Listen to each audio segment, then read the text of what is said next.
Gaza को मलबों का ढेर बनाने में अब इजराइल अपनी नाकामी को मान रहा है।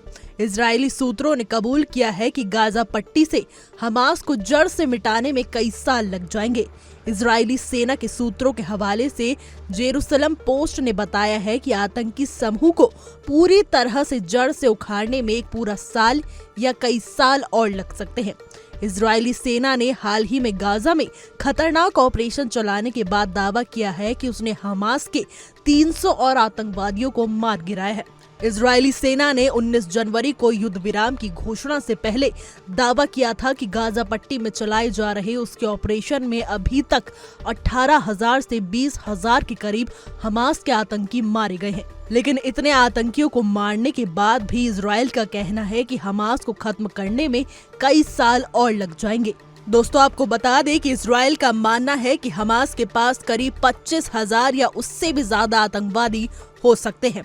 इजरायली सेना ने कहा है कि उसकी कोशिश अभी ज्यादा से ज्यादा आतंकवादियों को मार गिराने की है और वो इसी काम के लिए काफी मेहनत कर रही है। इजरायली सेना के सूत्रों का कहना है कि गाजा पट्टी के राफा में मूल रूस से 4,000 से 8,000 हमास के लड़ाके थे, जिनमें से अब कुछ 100 बचे हैं। आईडीएफ के अधिकारियों का मानना है कि अगर हमास के शीर्ष नेता आत्मसमर्पण नहीं करते या गाजा छोड़ने के लिए तैयार नहीं होते हैं तो इजराइल को गाजा में बहुत लंबे समय के लिए संघ में फंसा रहना पड़ सकता है। ये संघर्ष मुख्य रूप से छोटे आतंकवादियों समूहों को खोजने और खत्म करने के अभियान पर केंद्रित होगा। लिहाजा सवाल उठ रहे हैं कि क्या गाजा पट्टी में अभी कई साल और लड़ाई चलने वाली है।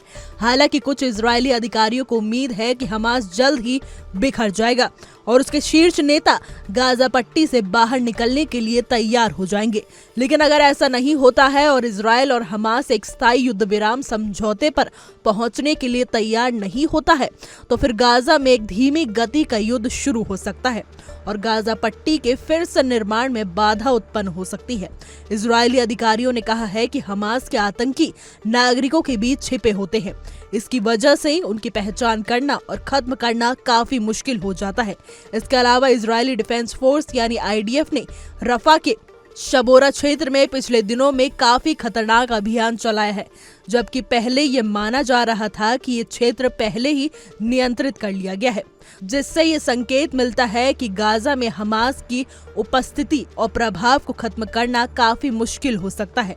हालांकि इजरायली सेना ने कहा है कि जब तक हमास को पूरी तरह से खत्म नहीं किया जाएगा तब तक अभियान जारी रहेगा, लेकिन ये प्रक्रिया निश्चित तौर पर लंबी और कठिन होगी।